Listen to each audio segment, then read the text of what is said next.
If you're new to safety and you don't know where to start, you're in the right place. My name is David Sawyer. This is Help with OSHA, and I help busy managers prevent accidents and avoid OSHA because no one should get hurt at work. Now, I'm in a series of videos where we're talking about the Safety Manager Guide. Now, this is a great resource. It's a free resource. You can go to helpwithosha.com and download this free resource. You can also look at it in the notes of this video. But this is a step-by-step guide that I put together for people that are new to safety or safety managers that are new to a company to make sure that you understand where to start so that you hit the ground running, you don't miss something as you're organizing the information, providing training, doing inspections, all the fantastic things that we do as safety managers. So in the past couple of videos, I talked about the safety assessment.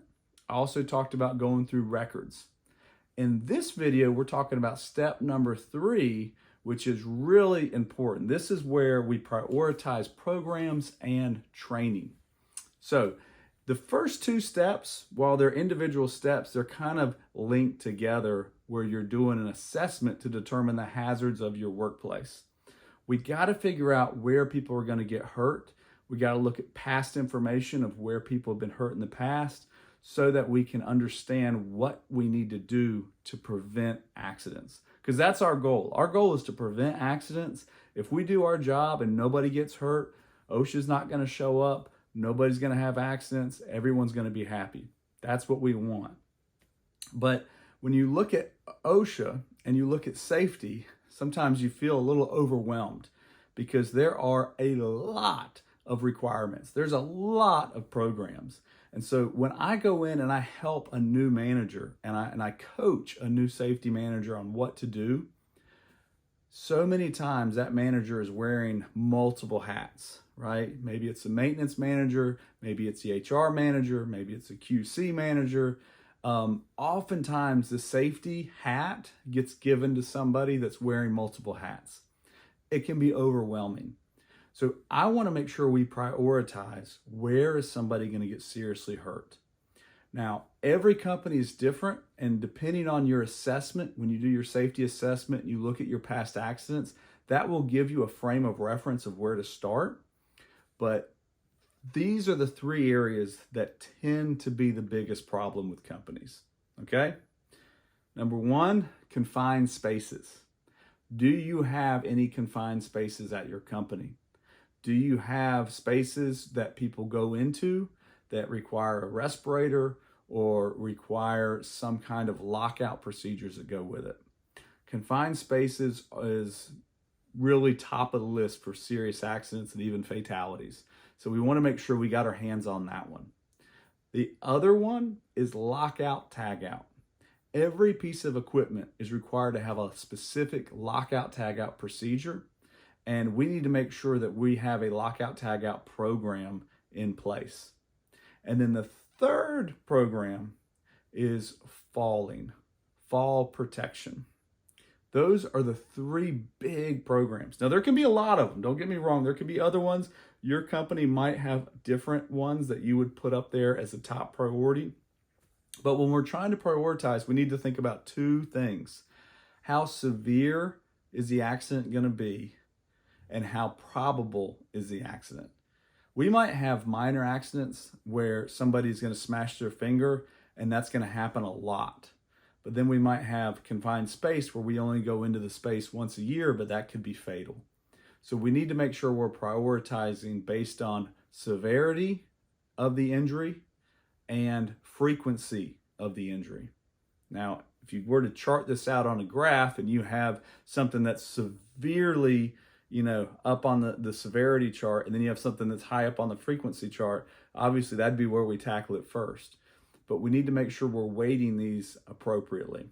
So, confined space, lockout tagout, fall protection. Those are often the 3 big ones. Now, we also might have powered industrial truck, forklift training. There might be respiratory hazards, breathing hazards. There might be evacuation concerns, making sure that we have proper evacuation diagrams and lighting and organization. So talking about those are the three main topics. Let me break it down into a couple more things. For step number 3, it talks about programs and training.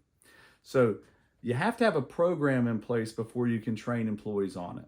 This is going to require a little bit of organization at the leadership level, where we say, okay, I want to talk about our lockout tagout. We have a lockout tagout program. Our maintenance and our team members are assigned locks and tags. So we want to make sure we have a system for actually giving them the equipment they need. And we want to make sure that we have procedures in place to lock out the equipment.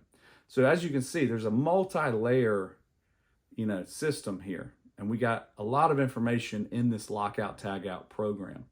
Now, the other side of the coin is providing training, so that we are doing consistent training with our maintenance team and with employees that are going to be authorized to provide lockout.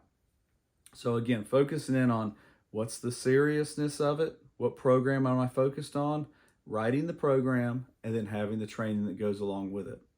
It's better to stay laser focused on those top priorities than to get scatterbrained and try to do 50 things at once.